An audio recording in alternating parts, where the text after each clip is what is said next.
Broadcasting from the business capital of the world, this is the Podcast Business News Network. Welcome back to the show. It's all about 5 steps to alignment. Yes, maybe you're ready to overcome that fear, that stagnation, lack of direction, and finally find the world that you're meant to live in and your soul's purpose. So she's here with us today once again, the owner of 5stepstoalignment.com. Haley Carbajal joining us here once again live from Flagstaff, Arizona. How are you? I'm doing phenomenal today, Jill. How are you? I'm okay, just a little under the weather, as you could hear, but getting by. It's okay. Tell us a little bit about yourself before we begin today's conversation. Yeah, so I am a spiritual mentor and coach. So I help people specifically who have some sort of gift, skill, and ability, who is experiencing fear or stagnation or lack of direction in their lives, so that they can overcome that and finally use those gifts, skills, and abilities to align to that higher calling that's on their heart.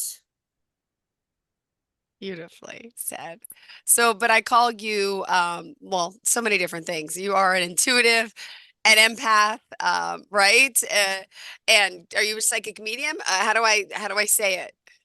Yeah, well, so I think psychic mediums are traditionally meant for those who to connect to those who cross over to the other side. And I do have that ability, but my psychic and intuition abilities are really meant for what is holding you back, what is the underlying subconscious block or feeling, emotion, or thought that's really keeping you captive, and then using that message for helping you break free and finding a way to access that natural self-empowerment that actually already exists within you. So my intuition or psychic abilities are more like, what is the multi-dimensional reason why you're blocked, Yep. or why what you can't see in that blind spot, and then using that to move you forward. But when it is in alignment with what your soul needs to hear at that time, past loved ones do and Hmm. can come through. All right. Well, thank you for being here. And for today, what did you want to talk about? The reprogramming process, exactly. Yeah, so this conversation, I'm just going to start off with the fact that everybody who's listening to this already knows about neuroplasticity, already knows that they can change and upgrade their life, that there is, even if they don't believe it to be true for themselves, they know that there is a possibility that they can change their life no matter the circumstances that they are in now, right? And just for example, at one point in my life, I was living in a trailer, like a trailer that you could hitch on, like a camping trailer, 250 square feet, no running water or heat. And now I'm living in like a 600,000 updated townhome. So know that when I'm sharing all of these things about upgrading your life, it's not because I read it in a book somewhere and now I'm just regurgitating the information. This is all things that have been applied to my life and my clients' lives that have really changed me and everybody else. So, starting with the conversation, with the knowing that we have neuroplasticity, that we can change our life, where the real nuance is not taking the internal world so personally.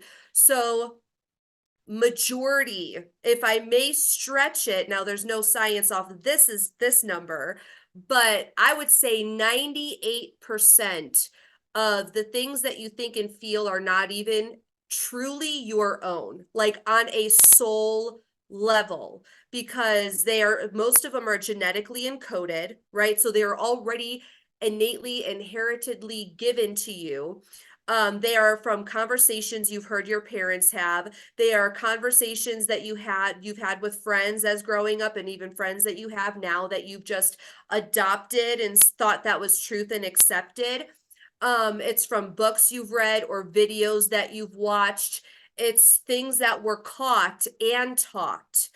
So if you can look at the internal world, saying that you're looking to reprogram your mind, condition yourself into a new mindset, if you look at it as the stuff that you're thinking is not even truly yours, you wouldn't be holding on to it so tightly or making yourself feel so bad that you have these things, that you have these thoughts, that you have these beliefs, that you have these blocks.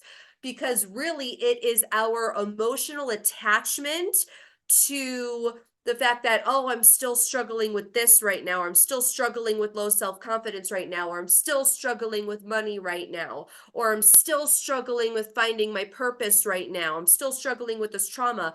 It is that emotional, first of all, it's an expectation that it should be gone by now, and being a part of this life and knowing this life, you always revisit certain things, right?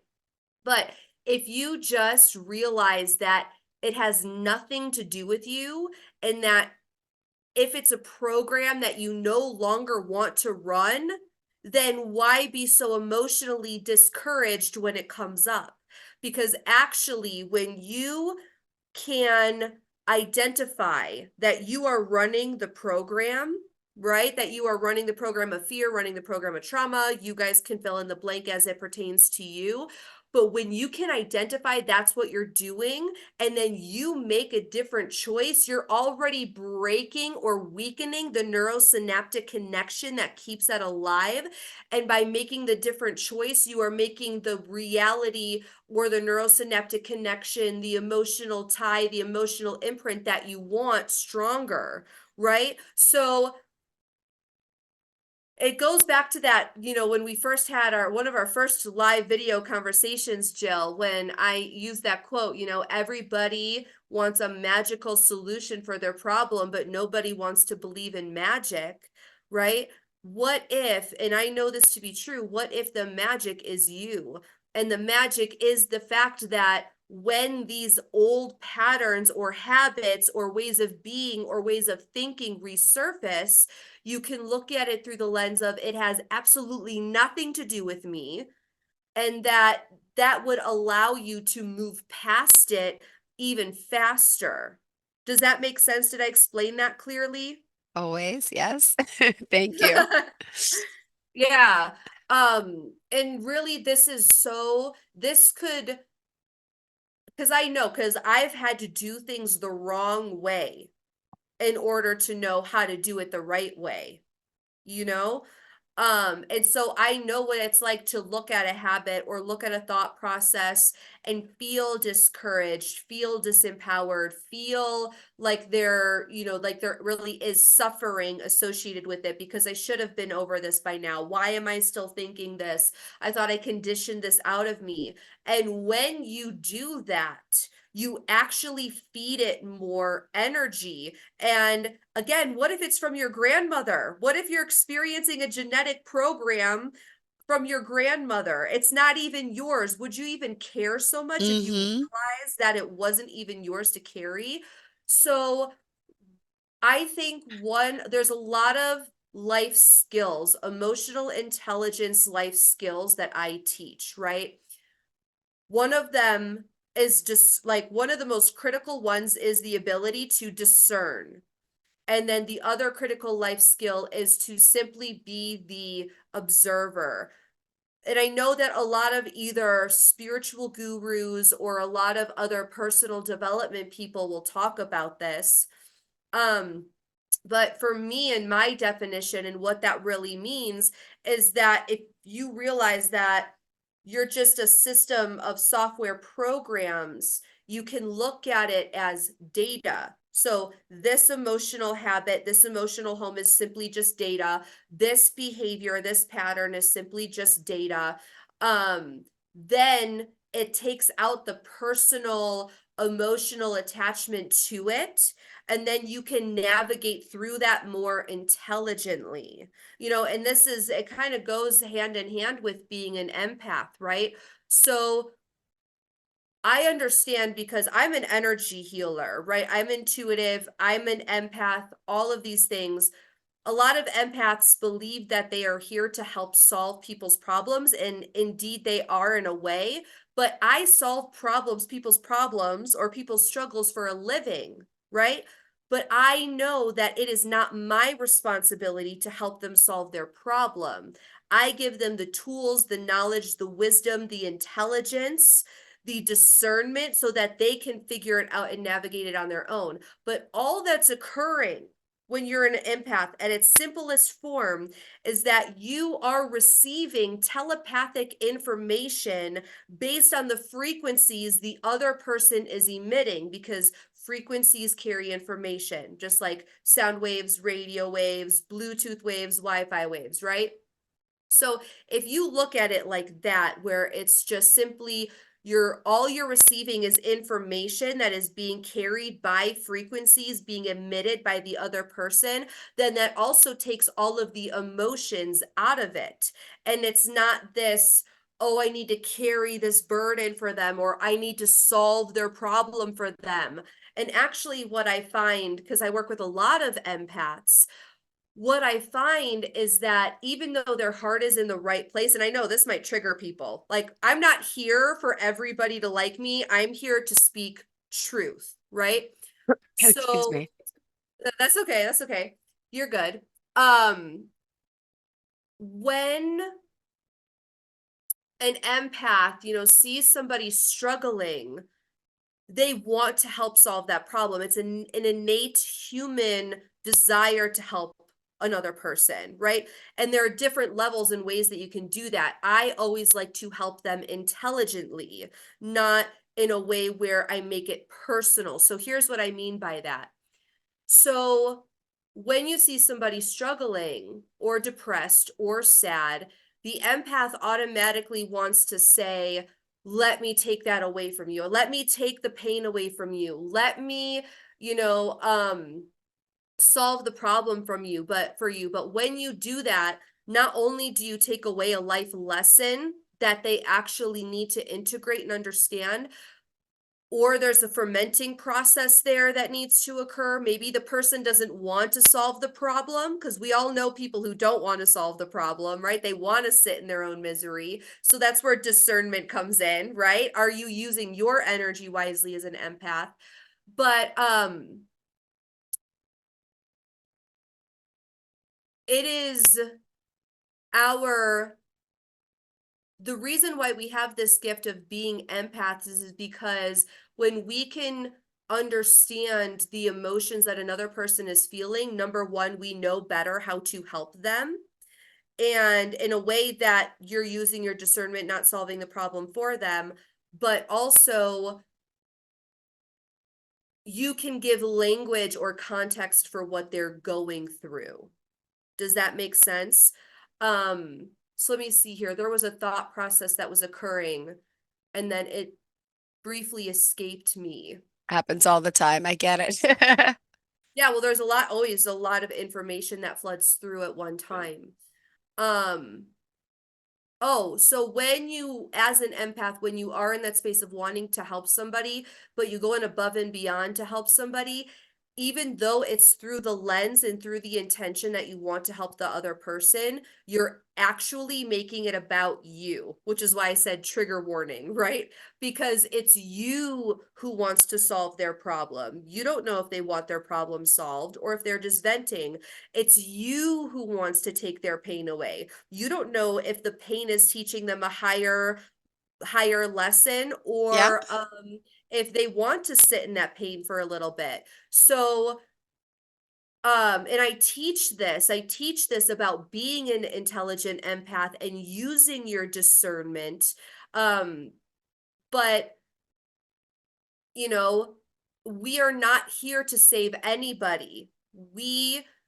Nobody can be saved unless they want to save themselves, right? They have to save themselves. And so it is our responsibility as light workers, as empaths, as all of these higher vibrational, multidimensional beings, no matter what category or way of life that you live in, we are here just to simply hold the space, to give them, actually, if I have a visual that I just spoke about with my clients the other day, if I can use it, is that okay?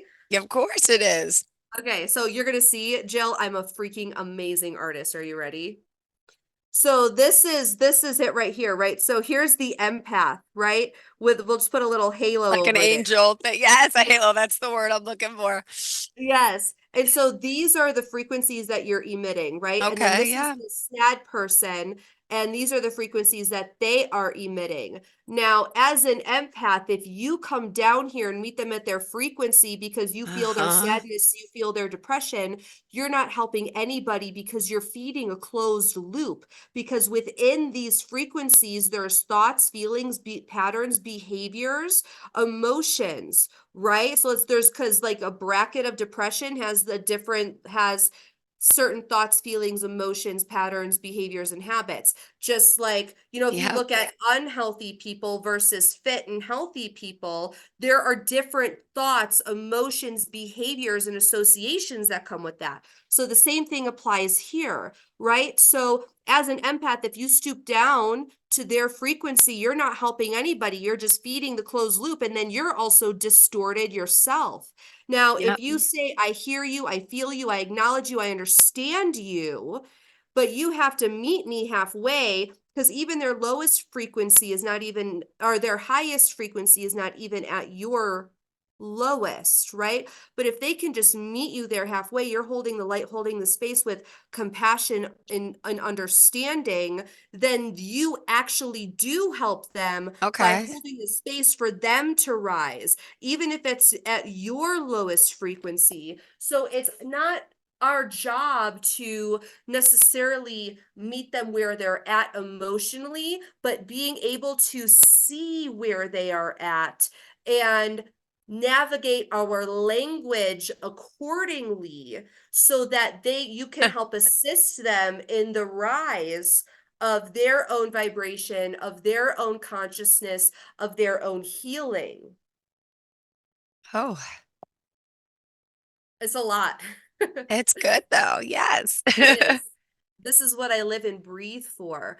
So, bringing it back, I don't really know how the two really just happened to merge. They did, obviously, for a reason. Um, but when you're doing I think it's because as an empath, you're not meant to be taking things so personally. You are meant to be using that telepathic information as just that Yeah. information. And the ability to feel and sense what's going on within them allows you to navigate the way you help them, or the way you help facilitate in their healing more effectively and more intelligently. And then when you're doing your own inner work, and I Yep. understand, I am not impervious to self-loathing. I am not impervious to, self-wallowing. I'm not. But that's how I know that you must be when you're amidst that. Sometimes I do think there's a place for you to allow yourself to feel all of those things. Again, this is where emotional intelligence comes in. And it's all just a really fine line nuance, right? It's like the paradox thing where it's like you're feeling it, but then you're also being the observer. Like they're two polar opposites, and it's a line that you got to straddle, right? But I do think that there is a purpose to feeling the self-loathing or the self-pity, so that there is clarity or a purging or detoxification process, so that it's no longer clouding your judgment. But then when that little phase, bless you, Sorry. Thank you. you're totally fine. You have nothing to apologize for. Nothing. Yeah, nothing. Um, but when that little session is over, let it go, and then find that observative, that's not a real word. I You'll know. find as you work with me, I make my own English, But it's but that fine. I place of get observation, it. yeah, everybody fills in the dots for me. It's great. But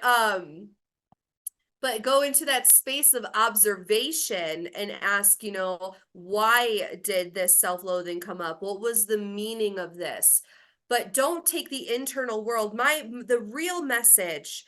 So in all of this, The real message that I truly wanted to convey is that if you are amidst reprogramming or conditioning and old things resurface, or not things that are not in alignment or not congruent with where you're going and reaching your goals and achieving your higher purpose, don't take it personally. In fact, the reason why it's coming up to the surface is because it's breaking out of the subconscious mind and coming to the conscious mind for you to further sever. So it's Eh, actually right in alignment with where you're going and what yeah. you're doing. If it was still an unconscious thing, you would not be able to move forward.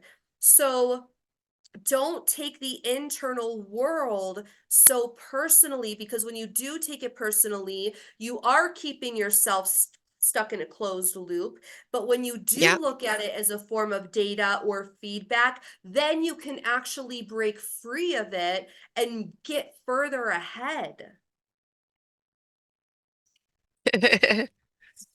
Got it. What's Yeah. that word? Getting further ahead. I can't think today either. I'm off because I'm sick. So your isms or your wordisms, or I was able to say one and I forgot what it was. Yeah. Well, I think that sometimes so much is coming through that it's like it doesn't even matter if I mess up, because also I'm human too, right? I'm not here to be perfect. Yeah. But I mess up, and so I just keep going. And sometimes I don't even recognize that I mess up verbally, Englishly, because I have a really primary focus, and that is to help people, that is to help them break free of their preconditioned programming and limiting beliefs, and Yeah. then remind them of their divinity and unlimited, untapped potential, so that they can go out there and live the lives that they desire with their higher calling that brings fulfillment and happiness and confidence and wholeness and divine connections in life, you know? Like, it's not just about the lifestyle. It's not just about the achievement of the dream. It is all of the things that come along with it, like that sense of happiness, fulfillment, like that sense of self-confidence and inner peace. And like there's no longer a void within you because you're reaching past what you thought you were, what was capable, what you thought you were possible of doing. And that's a lot. That's truly for me. Like, I love my home. I got to sit out in the sun. I have time freedom. It's great, right? But really, what's the most joyous aspect of it is living a life that you are authentic and feeling so in alignment and congruent and in flow, and having that downloaded, inspired action within you. It's a feeling that's ineffable, honestly. Also, we still have 5 minutes left in your show because we got a little bit of a late start. I got to remind everyone how we reach out to you.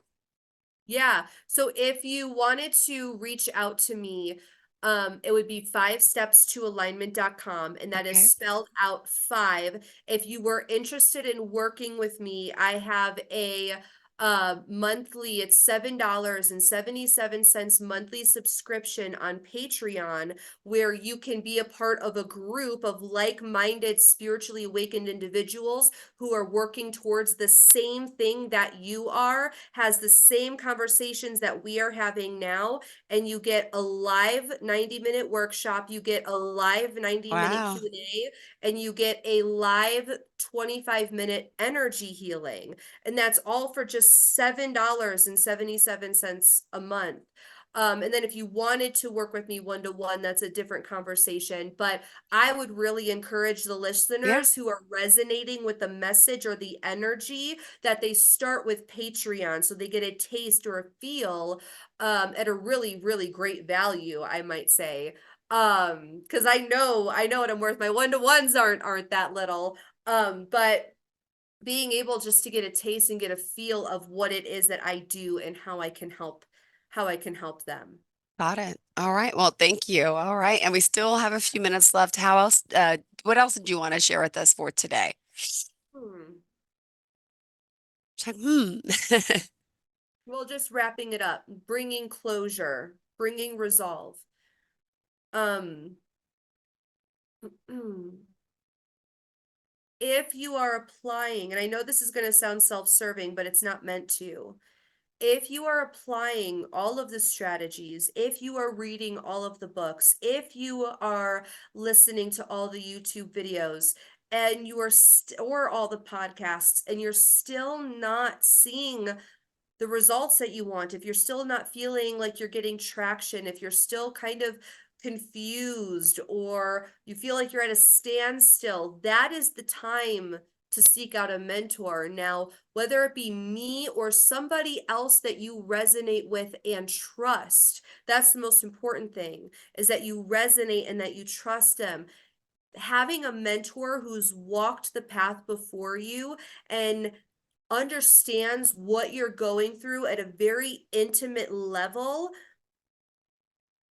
that can speed you up light years ahead, because it takes out most of the confusion, it takes out most of the suffering, it gives context for what you're going through. And it's literally like, the beautiful part about having a mentor is that they are handing you a baton. The reason why all of the, like, let's just say in technology or even in architecture and industry, the reason why we keep getting ahead is because a lot of the small problems have been solved with each generation, each generation, each generation.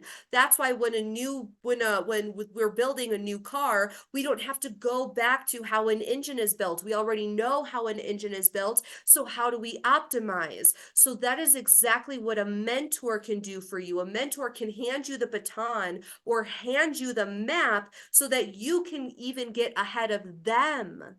You know what I mean? absolutely.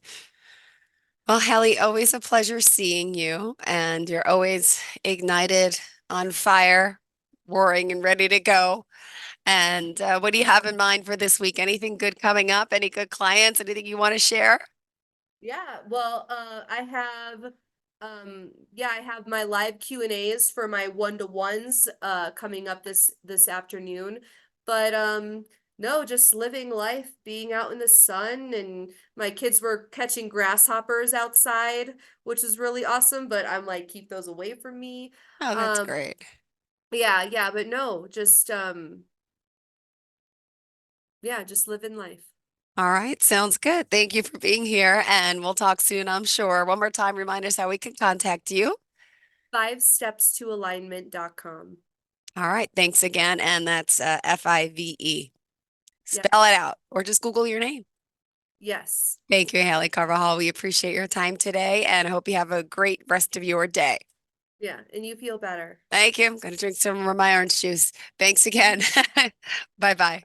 Are you looking for even more of the podcasts and hosts that you love? The Podcast Business News Network is proud to announce that you now have even more ways to listen live. Check out the MyTuner Radio, online radio box, and Simple Radio apps on iOS and Android, or find us online. Search for Business News Network on mytuner-radio.com, or search Podcast Business News Network on streama.com and onlineradiobox.com/US. Take your podcasts on the go and don't miss a minute of the action.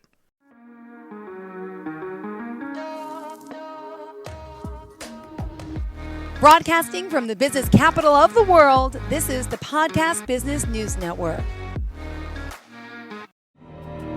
For nearly 2,000 severely injured veterans, everyday life has become filled with barriers.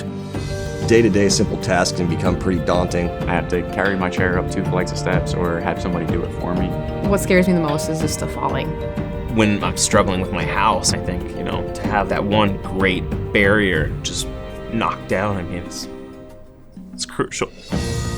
Home for Our Troops is a wonderful nonprofit that builds a mortgage-free, fully adaptive, handicap-accessible house. And there's no catch. It'll be our very first home that we've ever owned. This is a game changer. This is where your life begins again. We need you to join us in completing this important mission. Please visit hfotusa.org and help build homes and rebuild lives. Because of you, everything's It's going to be okay.